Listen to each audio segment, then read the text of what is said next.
What's up, St. Louis? Jamal Mayers here. Want a chance to watch the Blues like an insider with me? When you become an annual STL Sports Central insider, you're automatically entered to win. We're picking 2 winners, each bringing a guest to join me in the Blues Alumni Suite for the game versus the Edmonton Oilers on Friday, March 13th. That's right, Connor McDavid. We'll have free drinks, heavy appetizers, and an unforgettable night of Blues hockey. Sign up now at STL Sports Central, and I'll see you at the game.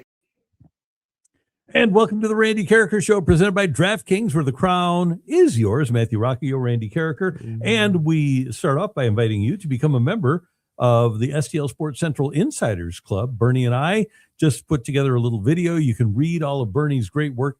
Bernie's the top columnist in the history of St. Louis sports, and he's right here at STL Sports Central, and you can read his fantastic work throughout the course of the week here at STL Sports Central. See all of his videos. You can get together with Jammer, as we mentioned right there. And all you have to do is go to STL Sports Central and sign up to become an insider, and you will be supporting local journalism. So we want you to become an STL Sports Central insider. All right. Let's talk a little bit about the Cardinals, who will be in 11 days down in Florida getting ready for the start of the 2026 season, and they'll be getting ready for the start of 2026 spring training. And there will be apparently some jobs available. The Cardinals inviting a couple of guys to camp that have some interesting backgrounds. Mike Antico has been around with Baltimore for a while. Nelson Velasquez. Jose Fermin is still bouncing around, plus Thomas Sajaci and Nathan Church. Those are guys that could wind up on the Cardinal bench for 2026. It would be, and always is, a young bench, but some players with some possibilities. One of the things, though, I am a big fan of, Matthew, is having guys, and I've mentioned this before, with a little veteran experience. And the Cardinals, they don't have those guys. So what you need to do then is try to get a guy like Mike Antico, who's 27 years old, been around the block a little bit, was with Memphis.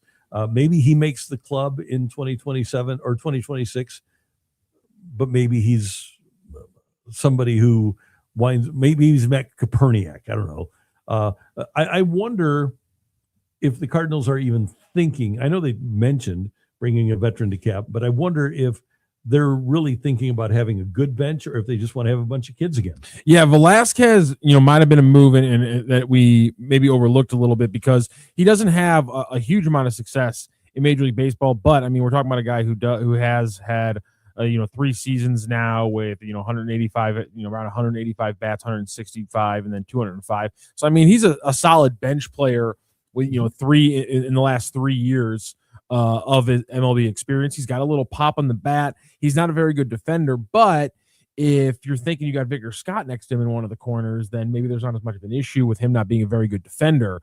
And I think Antico is a lefty, right? So he's not. So there's a little bit more of an issue of finding his at bats because he doesn't get the lefty righty balance going at any point. He's not ever going to get an at bat just for that reason, most likely. And so you wonder, but maybe that is what we've been overlooking. And a lot of the people in the chat lately have been really against spending any more money or bringing in any more at bats. And so maybe Velasquez and Church cover your lack of depth in a corner outfield and in a center field spot. And obviously, there is a little bit more positivity around a guy like Thomas Sajaci. Jose Fermin's still here, and as long as Brandon Donovan's still here, there's a lot of flexibility in the middle infield as well. One thing about Velasquez is, as a pinch hitter, he is 6 for 25. His slash 240, 345, 440 for a 785 OPS as a pinch hitter. He does have a homer among those 25 at bats, and so that's one of the things I think the Cardinals need to look at. And obviously, they would like to have a right-handed bat, so why not roll the dice on a guy like this? And it's a total roll of the dice. It's a lottery ticket, and if it wins, great for you and great for him. I wouldn't have exceptionally high expectations, but at the same time, if he works out, then, and the Cardinals are apparently going to be pretty good at identifying players. If he works out, then it's an awesome pickup of the 27-year-old. And I know we've talked about this a little bit. We were very negative on Monday about Nathan Church, and I decided, maybe we just need to reevaluate this because as a pure defender, I mean, he showed that he clearly has Major League Baseball arm strength. He takes good routes to the ball. He gets a good read. They wouldn't really lose that much defensively if he has to come in instead of Victor Scott. We don't know really how much technically offensively. Again, I've been down on it, but at the same time, he was 24 when he made the jump of hitting 770 OPS at 23 in Double A. Then he's 24 years old. A year later, all of a sudden he's hitting 990 OPS or 970 OPS in Double A, and then he gets moved to the Triple A, has another 900 OPS, and then obviously struggles at the major league level. There's clearly something there, and maybe we were a little bit too quick with the quad A delineation for Church. He's got clear MLB defensive metrics. Can he find a little bit more at bat? I think there's plenty of reason why at least the Cardinals would think it logical to give him, a number of at bats this year and find out what he has. Does he play the game that you need to play in 2026? And like you say, maybe he winds up being a leadoff hitter. He's got a career 353 on base in the minors.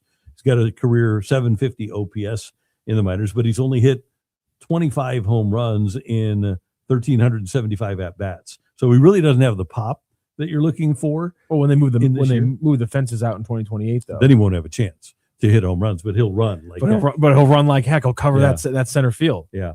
And the other part of it is, in addition to those 1,300 at bats, he had 511 at bats in college. So if he's going to be ready, now's the time for Nathan Church to be ready. And as we mentioned the other day, maybe he is victimized by being left-handed. I think that, like, if you're going to make a choice between Church, who has options left, and a guy like Velasquez, and they do the exact same thing in spring training, you're probably taking the right-handed hitter, right?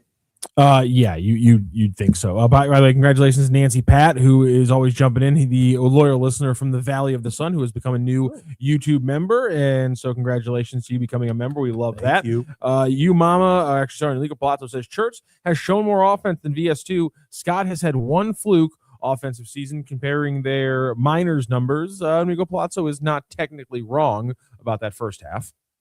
The thing is that VS2 has a tool that Nathan Church doesn't. Oh, Victor's got the second full 94 bases in a minor league season.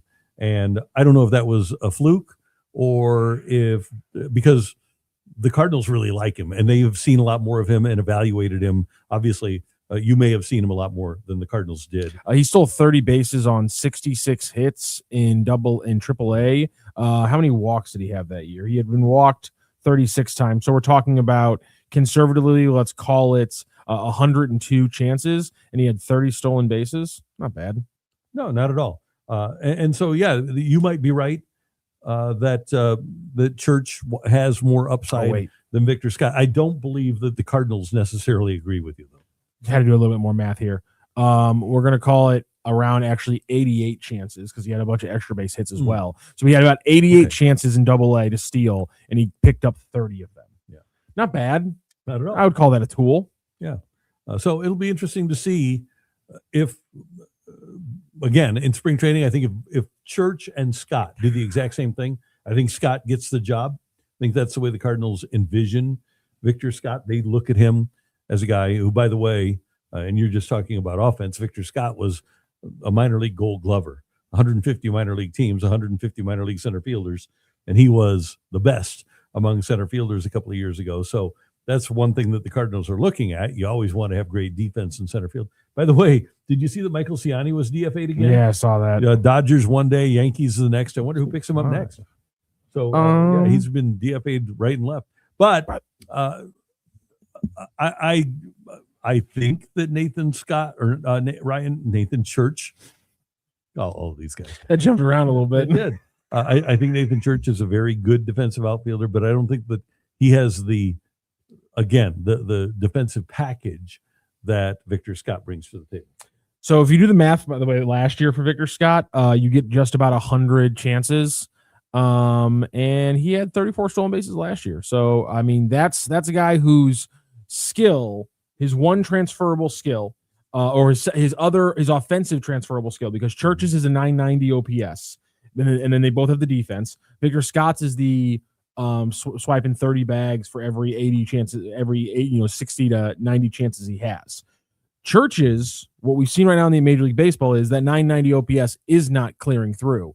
So Victor Scott's, that's the exact same rate essentially that he stole bases at AAA. So that's one of the reasons why I think we have a little bit more positivity about being an offensive key on this team, is that one of them has shown it to be an MLB level that it can transfer. The other player hasn't shown it can transfer as well. At the same time, one of them's had a lot more at bats and a lot more chances, and so that's why maybe we see a little bit more of Church this year from the Cardinals. I don't know. I don't know if Ryan Church is on the major league roster on opening day.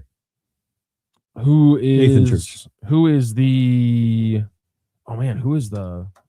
Again, like I said, I think the outfield depth. I think if you have a right-handed hitter like Velasquez, who you clearly like because you put him on your team, right? Yeah. If Velasquez and Church have the exact same spring, don't you take the right-handed hitter north? I think you do if you're the Cardinals. Yeah, you'd think. I would just be so worried about right now. Victor Scott twists his ankle in the 7th inning, or takes a ball off the ball of the foot in the 7th inning. Who plays center field in the 8th and the 9th? If in your roster scenario, let's put Velasquez out there.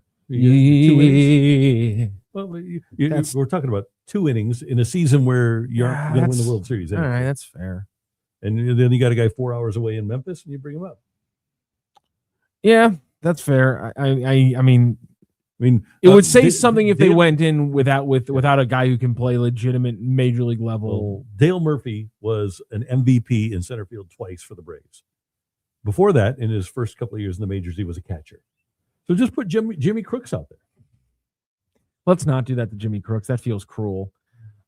The Cardinals have done some cruel things. Played second base. The Cardinals have done some cruel things to outfielders in the past. Nothing more cruel than when they made a guy who couldn't throw actually play the outfield for a full game, and he had to hand the ball off. Oh yeah. Who did that? It was either Grichuk or Piscotty, and I always forget which one it was. Did that in his rookie year. Didn't he? Did he have the elbow or shoulder thing? Yeah, it was an elbow.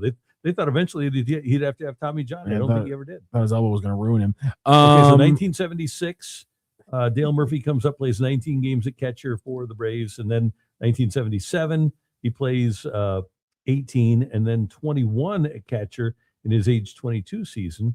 And then they let him play 27 games at catcher in 1979. Still hasn't played the outfield. Finally, 1980, they move him to the outfield. He hits 100, plays in 154 games, and then he winds up winning a couple of MVPs for you. Interesting thought here from Justin Hutchins. He was asking earlier about who you think the long-term answer is for the Cardinals at first base. I figured, and I think the chat hit him with Alec Burleson. He says, there's no way Burleson can be the long-term first baseman for the Cardinals. They need to look for the future for the first baseman who can be. Cardinals really liked Alec Burleson. Why can't he be the future? Why can't he be the future at first base? Yeah. I'm going to need a little bit of a, I'm not disagreeing with you, Justin, but flush it out for me. Let me know. Well, and here's the thing. He's not going to be a big-time power hitter. So if you do have him at first base, in theory, Gorman or somebody else is going to need to hit for some pop at third, and then you're going to have to get decent pop out of left and right. And this is one of the problems the Cardinals have right now, is that they don't have enough guys with enough pop to be able to present a representative major league offense right now. Not the way they're playing it, because they don't have enough athleticism to manufacture runs either. So you can't have too many Alec Burlesons on your team. So maybe a guy like Baez comes up. Maybe a guy like Jordan Walker winds up being a 500 slug guy. Maybe he hits a bunch of doubles for you and hits 20, 25 home runs. And maybe Gorman gets to 30. This is just all hopes and dreams, right? And then you need to find some pop in left field, and maybe that's Baez. If you have that, and then you have some athleticism in center field, at shortstop, at second base, then all of a sudden you're looking at a spot where Alec Burleson could hit third for you, get on base a lot, wheedle a lot of walks out of at-bats, and turn into Keith Hernandez type hitter. Hit 300, hit a bunch of doubles. I know that's a big statement, but that's what he kind of profiles as, is a Hernandez type hitter. High average, draws a lot of walks, gets his bat on the ball, probably doesn't play the defense that Keith played at first, but in terms of a hitter, I think that's kind of what he profiles as. Enrico Palazzo says Nelson Velasquez has played some center field. Yes, he played center field across 2 years with a defensive run saved of -7 across his negative. How many games?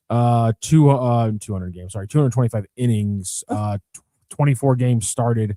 35 games played in center field. In his career of 121 games, he is a -10 defensive run saved. Well, that leaves something to be desired. Well, again, I don't have to get. So even if Scott twists an ankle in the second inning, still it's only one game. But you just hope that you put him out there and he doesn't get hurt. I think that's a concern. All right, you're right. They need a right-handed bat off the bench. There is just like the strategy factor as we're talking about that. Mm-hmm. The strategy factor is they need a right-handed bat off the bench. They're going to sign no one else. Who else is it going to be? That's a good question. It's not gonna be my guy. I don't think. I get the sense that I like when the chat takes you seriously when you talk about certain things. Craig Lewis, Randy, are you losing your mind? Bring up a catcher and then have them learn another position at the major league level? Okay, so you don't like MVPs. I got it. Fine. Cool. You don't like Hall of Famers. You didn't like Craig Biggio. That's fine. That's good. So I get it. If you don't like that kind of thing. That's Great cool. One says, now, Randy, that's an unrealistic statement. Fine. Okay. Well, why is it unrealistic? I'm sure that Braves fans thought it was unrealistic when they moved Murphy from behind the plate to center field. I'm sure that Astros fans thought it was an unrealistic statement when they moved Biggio to outfield and second base. Why is it so unrealistic? I mean, played center field at 6'4", 210 pounds. Yeah, Jesus big Christ, fella. Dale Murphy was a big dude. Yeah.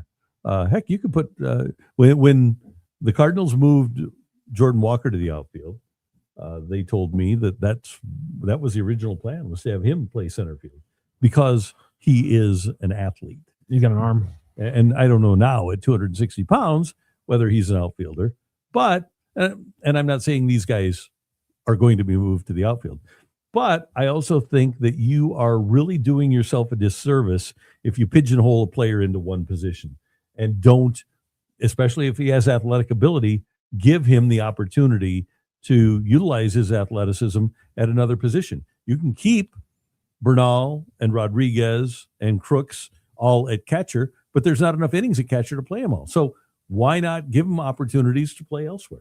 Fair enough. One last, Michael Jacques says, what about Blaze Jordan at first base? I love the name. It's just, I mean, the guy was drafted to be a power hitter and doesn't hit for and hits for zero power. Yeah, but I think that might change with the Cardinals now. You'd hope so. Yeah, because there's a reason Heim went out and had him included in that deal. And isn't ultimately, and that was the Matt's deal, right? It was Matt's for Jordan. I know Heim wasn't making the deal, but yeah, there's got to be some impact there. So when he gets here, and you can apologize if you like, because I told you so. But when he gets here and gets really, really hot, he's going to be ablaze. Damn it! It's like a car crash. I saw it coming from a mile away, and I couldn't look away. Well, while we're talking about the young players, let's first there you go. Thank you, Space Magic Storm. Also, future center fielder. This is a terrible idea. They all got the arms for it. But and then what are you gonna do? You're gonna play a newly healed Lars Nootbaar in center field after that? What are we doing here? I'm just saying. But fine. Randy, you want to tell our friends a little bit about the big game coming up here in a couple weeks? The big game is and the best way for us to be involved. Super Bowl 60 Ooh. and Super Bowl 60. Is it really 60? Yeah, it is. My God. Super Bowl 50 was in Santa Clara too. I've gotten so bad at following the numbers. Yeah, it's amazing to think that it was 26 years ago that the Rams played in Super Bowl 34 as a St. Louis entry into the Super Bowl. Well, Super Bowl 60 deserves a sportsbook built for the moment, and DraftKings Sportsbook, which is, by the way, an official sports betting partner of Super Bowl 60, puts you right in the center of the biggest game of the year. And when anything can happen during the Super Bowl, DraftKings has your back with early exit. And they might have come up with this a few years ago when Odell Beckham Jr. got hurt in the first half. I don't know. But remember when he got hurt in the first half? Yeah, I remember. That's a good point. Well, here's the thing. If a player goes down in the first half of the Super Bowl, you still get paid out in cash immediately once your bet settles. That's pretty awesome. And that is what you can get when you download the DraftKings Sportsbook app and take advantage of the great things that they have going with Super Bowl 60. And there are so many cool bets. And you've got a lot of different passing yards bets that you can make with both Darnold and May. For example, passing touchdowns for Sam Darnold. 2+, he's at minus 124. But for 3+, he's at plus 262. And we're going to find out. And obviously, they played some pretty good teams, and their defenses performed at a pretty high level. But Darnold has performed well, too. Do you like Darnold at 3+ touchdown passes at plus 262? I do. And so that's where I'm going with DraftKings Sportsbook. And I know Matthew has a couple of that he likes, too. Yeah, I'm going to go. I'm going to ladder the Henderson. I don't know why they didn't run him at all last week. I think they're going to learn their mistake over these 2 weeks of film study. They're going to use Henderson plenty in the Super Bowl. I'm going to ladder Henderson. This is a B-shaped favorite here on the. So what I'm going to do is I'm going to start with about like a $10 bet on 30 rushing yards, and then I'll go with a $7 bet on 40 rushing yards, a $5 bet on 50 rushing yards, a $3 bet on 70, and a $1 bet on like 80 rushing yards. And that way, if he has a big game, I'm able to cash a couple multiple ones. And if he gets hurt early, I'm out of there with no skin on my teeth. And our friends at DraftKings have some popular specials like the Drake May to have either, this is called 50 Shades of May. Oh, I like that. Drake May to have either 50+ rushing yards or a 50+ yard long completion. How about a Butte call? Keyshawn Butte to score a 40+ yard long receiving touchdown. That's at plus 1,500. And Cup in clutch. How about this? Cooper Kupp to have 25+ receiving yards in the second half. That's at plus 175. And it's all at DraftKings Sportsbook. I'm mad that they have good writers and the nerds to make all the perfect algorithms. Yeah. If you're new to DraftKings, you can bet just $5 and get $300 in bonus bets if your bet wins. Download the DraftKings Sportsbook app now and use the code STL Sports. That's code STL Sports to turn $5 into $300 in bonus bets if your bet wins. In partnership with DraftKings, the crown is yours. Gambling problem? Call 1-800-GAMBLER. 21 plus, physically present in Missouri. Eligibility and restrictions apply. Bet must win to receive bonus bets, which expire in 7 days. Minimum odds required. For additional terms and responsible gaming resources, see dkng.co/audio. Limited time offer. All right. We like playing games here. So we're going to have the Youngry, as Victor Scott II calls them, Cardinals draft. Before this show started, before the camera was on, and I can verify because I was the loser. He deferred, but we did play rock, paper, scissors. I started off with paper. Matthew started off with scissors. So he won the ability to either take the second and third picks in the draft or the first pick. Are we crooked? We might be. Anyway, we are crooked. Are we? We aren't like the NFL. Hey, there we go. So anyway, what we're going to do is we're going to have a little draft. This is going to be called the Youngry Cardinals draft, and I get the first Youngry Birds. Youngry Birds. Youngry Birds draft. And so we've got a player pool, and that player must have less than 2 years of MLB service time. I get the first pick.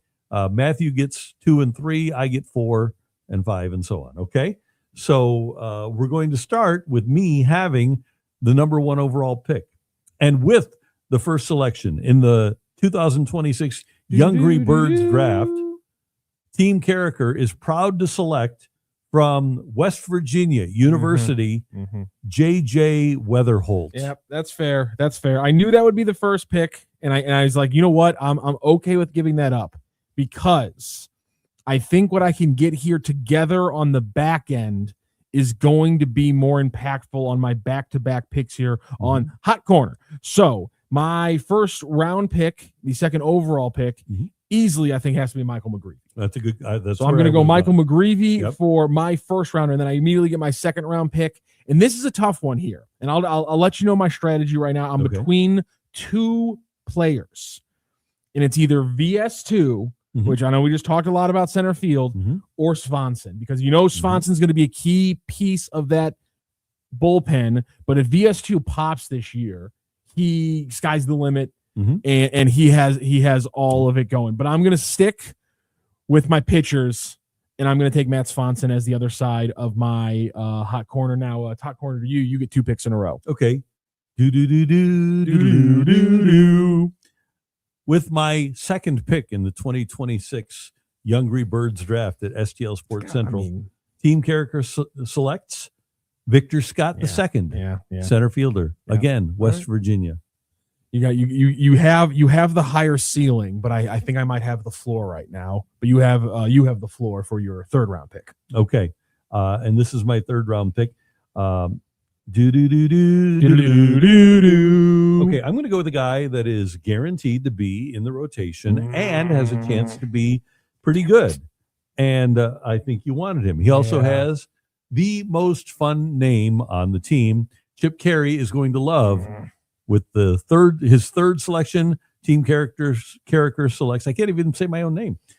Dick Fitz, pitcher, Boston Red Sox. There you go. Did you see that coming? Yeah, I kind of figured that. I kind of figured those would be the first 5 of the first 6 picks taken. So that's a good swing by you. I have not. Do I not have 2 in a row? Is that how you do? this Yes, would go? I would not have 2 in a row because we just go back and forth 2 in a row each now. Okay, so my back-to-back picks here. I really liked the Fitz pick. This one makes it a little tough. Do I swing big here, or do I take the safe pick and keep my ceiling, my floor high? That's exactly what I'm going to do because he just fits in the 2.0 service time years here. Okay. I'm going to I'm going to keep going with an arm. I'm going to go with Kyle Leahy is my 3rd round nice pick. Okay. And then for my 4th round on the backhand, I think this might be where I take my first real swing here, Randy. Okay. This is going to be tough because there's not a lot of time for this guy, but he's going to be a big part of the team. Do I let this one slip to the next level, or do I take it here? I think I have to take it here. I'm going to go with Liam Doyle. Okay. I think that's a good choice. I'm going to go with Liam Doyle He'll for have a good 2 mine. months. I got all pitchers right now. Exactly. It's how much can he really get done in that 2 months?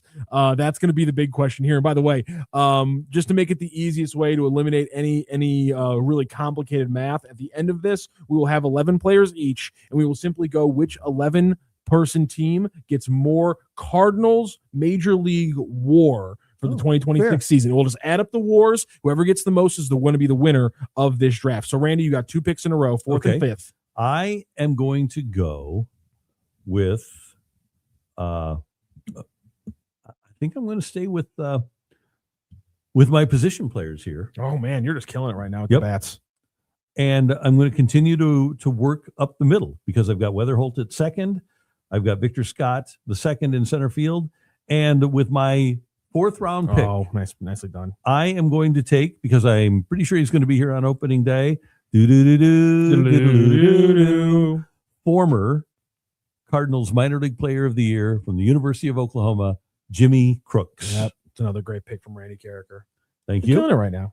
Thank Now you. through 4 rounds as you go into your 5th round pick, Randy Karraker on his Youngry Birds team, he has J.J. Weatherholt, Victor Scott II, Dick Fitz, and Jimmy Crooks. I, on the other side, have Michael McGreevy, Matt Svanson, Kyle Leahy, and Liam Doyle. Okay, and I'm going to roll the dice here for the first time with my next pick. And I'm going to say that this guy comes into his own in 2026. My number 5 pick in the Youngry Birds draft is former starter, now reliever, Gordon Graceffo. Gordon Graceffo. Mhm. Okay. Still has great stuff. He's still here. The Cardinals like him. And a couple of years ago, again, former Cardinal minor league pitcher of the year. And all he needs is some health, and he's got the stuff. Remember, for a while last year, we thought that he was the future closer. Yeah. So I'm going to go with Graceffo as my number 5. All right, I have back-to-back picks here. I'm going to go with another safe pick. I'm going to stay with my all-arms draft right now in this round. He's not going to be there probably on opening day, to your point a couple days ago on the show, but there's a very good chance he then slides into the starting lineup for a good chunk of games this season. I'm going to go with Hunter Dobbins. Good call. Very, very well done. I'm going to keep rolling with all the pitchers. I'm going to go with Hunter Dobbins. Craig Lewis, by the way, jumps in and says, interesting that Sajaci is still on the board. Yes, Sajaci's still on the board. And honestly, he's going to stay on the board. Yes, because what I'm going to do here is I'm going to play a little the opposite game, because just in case one of the young players fizzles out and doesn't have an impact, I think the Cardinals might have to go to this bat early. I'm going to take another swing here. I'm going to go with Joshua Baez. Okay, good.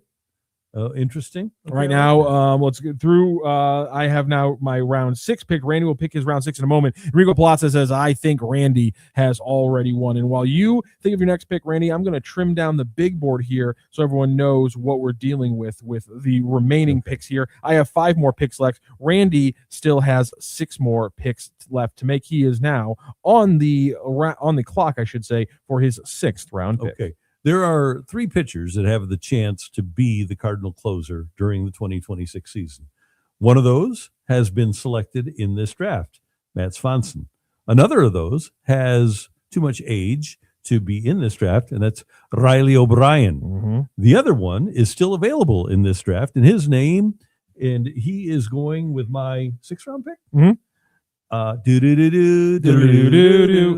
I'm going with Andre Granillo. Andre Granillo. Sorry, I left a few more people on the big board that shouldn't be on there. Let me edit that really quickly. Okay. Because now we have Granillo's down, and looks like we're all up to date. Okay. And just to pacify those that are anxious for this selection, his name has already come up.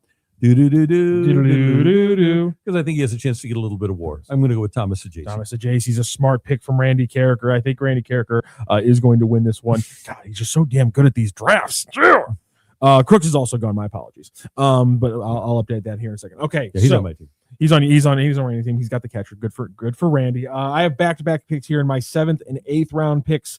I am going to go with the most talented pitcher that I think we see a little bit earlier. He's 26 years old.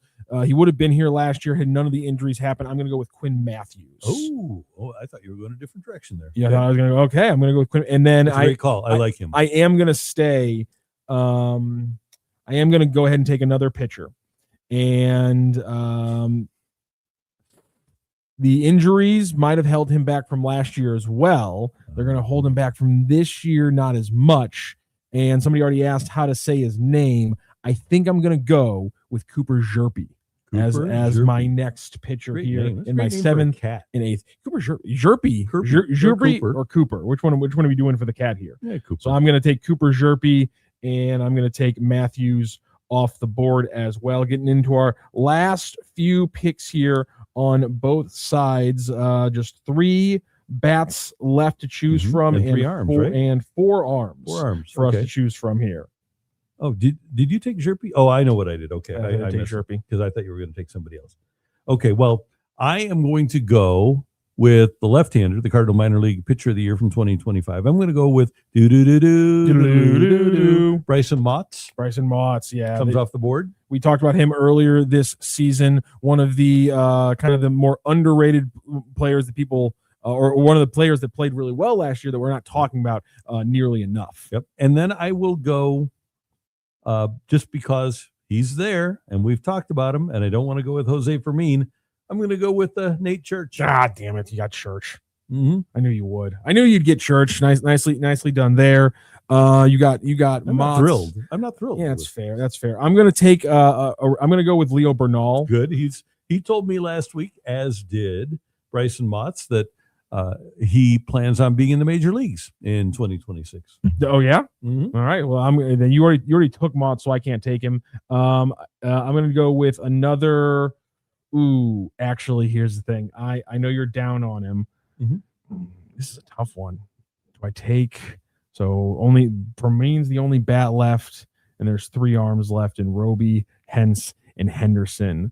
I think there's a better chance we see late in the season Tekoa Roby. So I'm going to take Tekoa Roby for my 10th pick. Randy, your final 2 picks of this Youngry Birds draft. Okay.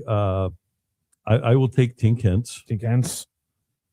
And to my unending dismay, I am going to take Jose Fermin. I'm going to take Jose Fermin, and then I will take a guy who might get some starts as well. I'll take Eshawn Henderson, who had a fantastic year last year for the Cardinals. He's going to have a fantastic year in AAA this entire season, and I have a feeling he's going to be a name that we're always wondering, is he knocking on the door to come up next time there's an injury, next time something like that happens? All right, we will go through here. We will put up the teams as I try to type them into a little graphic here. Okay. Randy Karraker, you walk away with J.J. Weatherholt, Mhm. Victor Scott II, Dick Fitz, Jimmy Crooks, Gordon Graceffo, Andre Granillo, Thomas Sajaci, Bryson Motts, Nathan Church, Tink Hens, and Jose Fermin. Okay, I like that. I get Michael McGreevy, Matt Swanson, Kyle Leahy, Liam Doyle, Hunter Dobbins. What a pitching lineup I got there.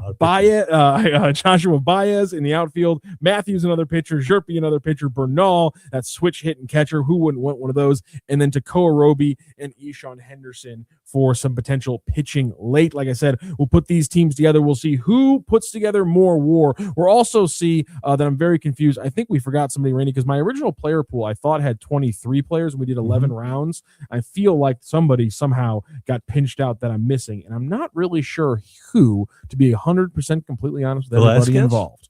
No, Velasquez actually has just over 2 years of MLB service time, as I saw it. But no, there was I thought there was a 23rd player in there. Or Hugh Mama's already going to say Randy won. Listen, the JJVS2 1-2 is good. I was really worried about, like, here's the thing. Here's why I think your list is better. Okay. JJ Weatherholt has the potential to win Rookie of the Year. He might wind up with more WAR than all of those other guys combined.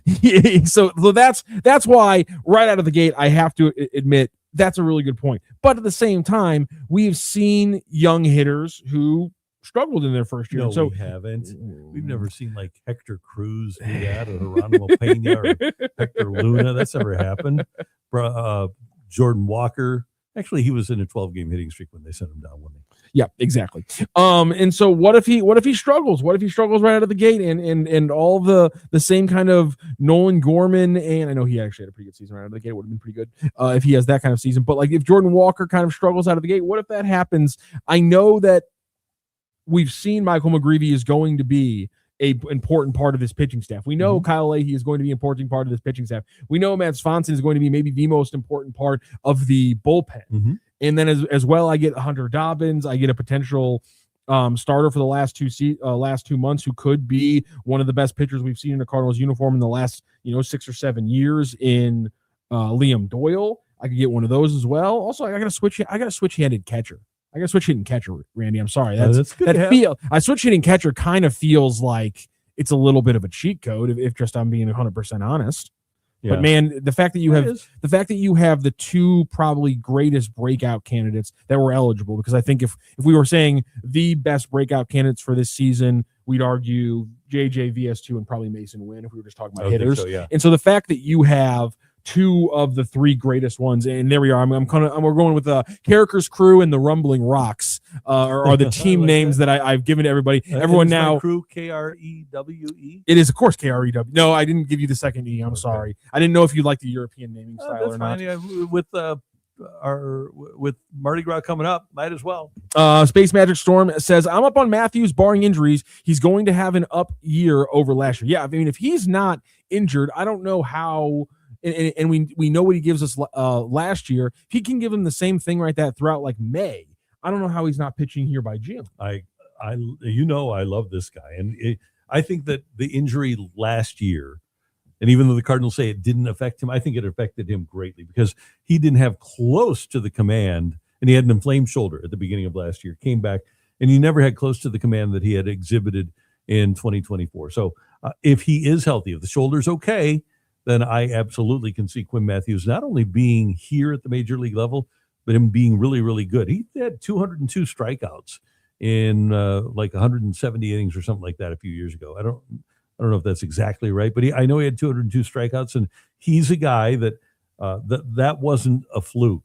And he's also a guy, and this is maybe a negative, but in a College World Series game or an NCAA tournament game, he threw 156 pitches in a game.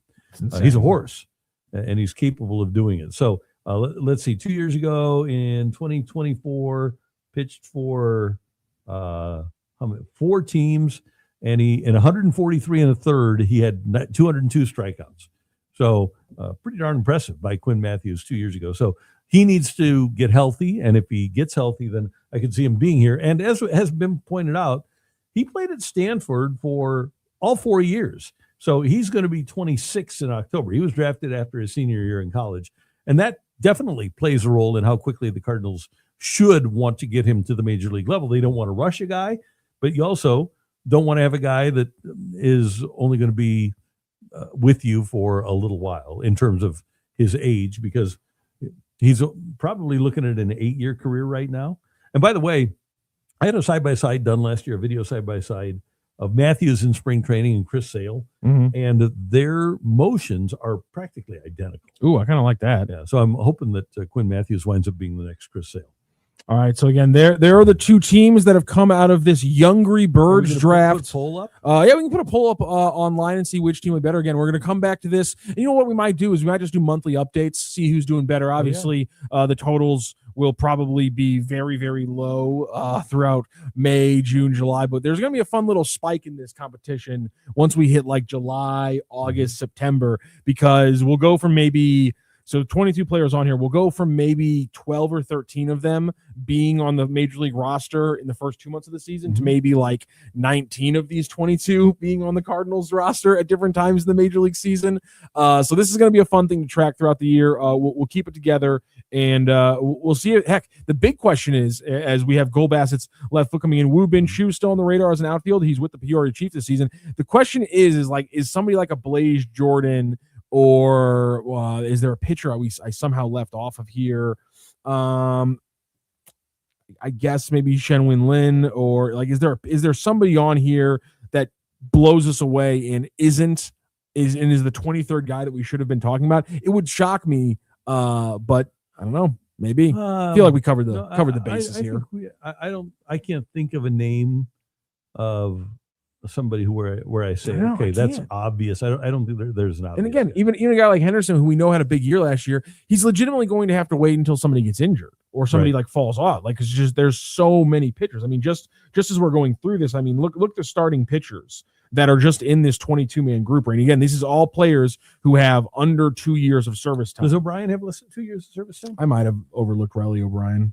I know he's 31 years old. That's my, that would have been me. You know what? I might have been a little bit of an ageist on this one. I did think of making it either under 28 years old or 2 years of service time. 1.129. Damn it. He turns. Sorry, Riley. He turns 31 next week. Sorry, Riley. I was a little. I was 100% biased to you because you're 30, but at the same time, the stipulations on the draft was going to be under 28 or 2 years of service time. So but then everybody on my list was I think Jose Fermin was the oldest one on my list. And he was 26. So I didn't feel the need to add that stipulation. I'm gonna have to go back now and add the stipulation of under 2 years of service time or under 28, so that eliminates. He's not a Youngry Bird. Yeah, right. Well, that's a good point. So he's that eliminates Bird. Chris Roycroft too. Yeah, so it gets rid of Chris Roycroft because those guys aren't Youngry Birds, so they don't technically count in this, although they technically are under the 2 year stipulation. By the way, my apologies. The draft. What's Herrera's service time? It's over 2 years. Okay. It's gosh, what was it? I did check that one. Okay. It's 2.034. Oh, there. Okay. And Mason Wins, I think Mason Wins is like 2.04 or something like that as well. Mason Wins is 2.045. So there's a couple people who are just over that obviously would have been much higher picks. But I thought with the Weatherholt, VS2, McGreevy, Swanson, Fitz, Leahy, I was like, that's a pretty clear top six, and I figured it would go probably top six, and that's exactly what happened. But anyway, I was talking about this. And Walker, by the way, is only 2.044. Yeah, Walker's 2.044. So a lot of guys just over two that kind of made this a little bit of a fun exercise, in my opinion. The starting, like, people we know are going to be in the rotation and could get a fair amount of work that are in this 22-man group. McGreevy, Swanson, Fitz, Leahy, Graceffo, Dobbins, Granillo, and then it drops off to Doyle, Matthews, Zerbe, Motts. I mean, that's an insane group of pitchers, but one of those guys, is going to have to open up a spot. Can Roby get back on track? How much did Zerbe get thrown off from not really pitching a lot last year? Can Henderson actually break through, despite the fact that we know he has the talent, he has the production? That'll be a big question, and then it'll be fun next year when we're talking about when we get to see Rainiel Rodriguez. And the Cardinals, think that Roby has front of the rotation ability. Obviously had Tommy John last season, and I don't know if he'll pitch this season or not. It'd be nice if you could get him back for a month or so just to get back on the mound. But he has big time swing and miss. big time ability. Problem is, he's never been healthy. And hopefully the Tommy John will work and he'll wind up getting healthy. But at this point, he just has not been durable at all. I wasn't putting Brian Torres in this one. I had a nice good number of it. You know, he's a 27-year-old AAA guy. If he pops this year, we can all make fun of him for not putting him in here. But yeah, I overlooked that one a little bit. Somehow I'm not worried about that. Yeah, that one was another one where I was like the reason why Fermin's in this one is because if they trade Brendan Donovan and like Mason Wynn were to, get hurt, and, considering he dealt with a lot of injuries last year, knock on wood, it doesn't happen, but it could happen, and they don't want to risk it again. Jose Fermin's going to play. Mm-hmm. And he's an athlete who could potentially maybe get some time in left field here in spring. We'll see that as well. Maybe it's redundant to have him and Sajasi, but I think there's probably a thing where Sajasi can play some third base. They don't want to play him at shortstop a lot, and it's vice versa. They don't want to play Fermin at third base, but they're fine with playing him at shortstop. I think that's why I think Fermin makes a little bit more sense than Torres, who, it's not like they have a lot of outfield depth. That's a fair point. Yeah.